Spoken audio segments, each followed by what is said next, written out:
Yeah, we're kind of fond of them. Yeah. We're trying to figure out what names to give them. Yeah. Well, you know. Ozzie and Harriet, Romeo and Juliet. Batman and Robin. Well, we have a hypothesis they were holding hands. They were sort of reaching for each other across the miles. The star-crossed oviraptors are given the permanent nicknames of Romeo and Juliet. So we have one hand just down here. This is the other one. Krista now is gluing another hand. And this is, of course, the neck coming up and the head and the hip bone. And over here, we have a claw. It's a long, hard process to excavate the past, but they've done it before.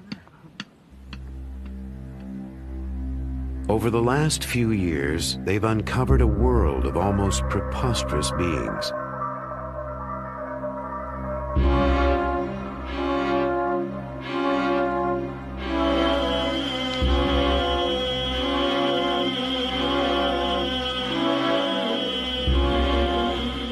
Some are related to birds.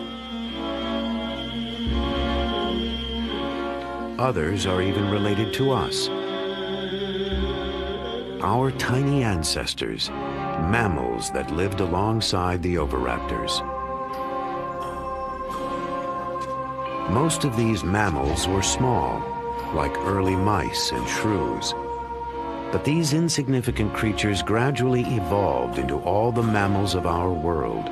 The cats, the aardvarks, the whales, and even human beings.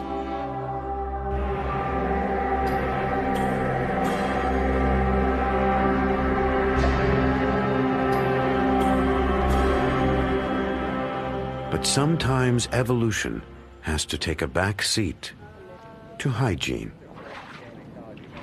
We don't have much water here, so it's kind of hard to keep things clean. I thought I packed more shorts. For some reason, I messed up. I've got these on delicate. Yeah, personal grooming is a passion of the camp here. The team spends a lot of time making sure that they're groomed, looking their best at all times.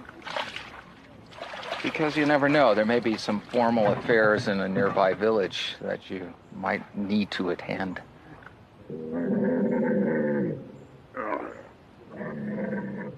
There are only a few days left.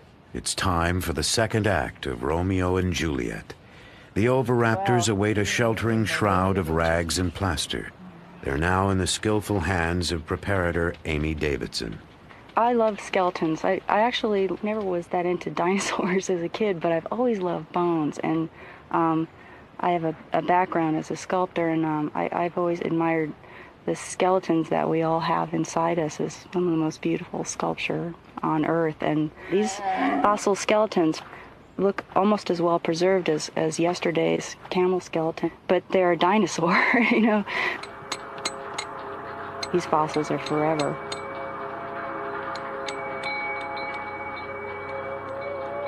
It almost lasted forever. For 80 million years, Romeo and Juliet lay together, reaching toward each other in death.